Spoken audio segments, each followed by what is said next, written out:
సరే మిత్రులారా, రాష్ట్ర వ్యాప్తంగా ఈరోజు వామపక్ష కార్మిక సంఘాల ఆధ్వర్యంలో విశాఖలో దాదాపు 2,500 మంది కాంట్రాక్ట్ కార్మికులకు ఆ యజమాన్యము కూటమి ప్రభుత్వము మరి ఈరోజు ఎటువంటి ముందస్తు నోటీసులు ఇవ్వకుండా 2,500 మంది కాంట్రాక్ట్ కార్మికులను పనుల నుంచి తీసేసినారు. గత 20 తారీఖు అంటే మే 20 తారీఖు నుంచి ఇప్పటి వరకు కూడా మరి ఆందోళన చేస్తుంటే కూడా కూటమి ప్రభుత్వం మాత్రం ఎక్కడ ప్రేక్షక పాత్ర వహిస్తున్నారు ఈరోజు. కాబట్టి తక్షణమే వాళ్ళని 2,500 మందిని పనిలోకి తీసుకొని న్యాయం చేయాలి. మరి అదేవిధంగా 8 నెలల నుంచి పెండింగ్ వేతనాలు ఉన్నాయి, వాళ్ళకు పెండింగ్ వేతనాలు కూడా ఇవ్వాలని చెప్పి కూడా మేము కార్మిక సంఘాల తరఫున డిమాండ్ చేస్తున్నాం. మరి ఈరోజు రాష్ట్ర ప్రభుత్వం P4 పేరుతో మరి వాళ్ళ కుటుంబాలు బంగారు భవిష్యత్తు చేస్తున్నారంట చంద్రబాబు నాయుడు గారు. మరి ఈరోజు కుటుంబాలని రోడ్డు పైకి తీసుకొచ్చేటువంటి పథకమా P4 అని చెప్పి మేము కార్మిక సంఘాల తరఫున ప్రభుత్వాన్ని అడగదలుచుకున్నాం. కాబట్టి ఈరోజు ఉన్నటువంటి రాష్ట్రంలో దేశంలో చాలా అత్యున్నతమైనటువంటి చారిత్రకమైనటువంటి విశాఖ ఉక్కు, మరి ఆ రోజు ఆంధ్ర హక్కు విశాఖ ఉక్కు అని చెప్పి దాదాపు 32 మంది ఆ రోజు బలి చేసి ఆ రోజు మరి విశాఖ ఉక్కును సాధించుకోవడం జరిగింది.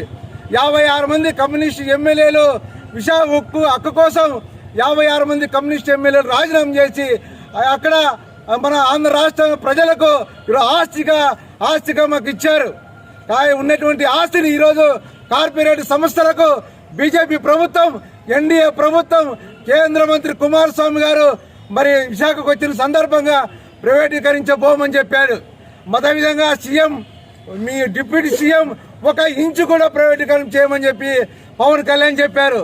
చంద్రబాబు నాయుడు ఎన్నికల సభలో మరి యొక్క విశాఖ ఉక్కును కాపాడుతాం, దానికి బడ్జెట్ కేటాయిస్తాం, ఎవరిని కూడా తొలగించబోమని చెప్పి కూడా హామీ ఇచ్చారు.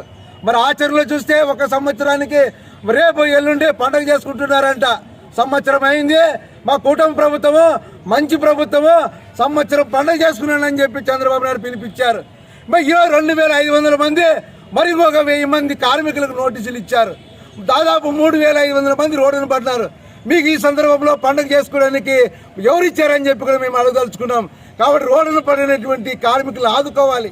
కూటమి ప్రభుత్వం తక్షణమే మా కుటుంబాలను ఆదుకొని 2,500 మందిని పనిలోకి తీసుకొని 8 నెలల పెండింగ్ వేతనాలు ఇవ్వాలని చెప్పి మా ప్రైవేటీకరణ చర్యలు ఆపాలని చెప్పి బహిరంగ సభలో కూటమి ప్రభుత్వం ఏమైతే ఇచ్చిందో దాన్ని అమలు చేయాలి. లేకపోతే ప్రజలు కార్మిక సంఘాలతో ఉద్యమాన్ని మరింత ఉధృతం చేస్తామని చెప్పి కోరుతూ నా పేరు రాముడు, CIT కార్యదర్శి.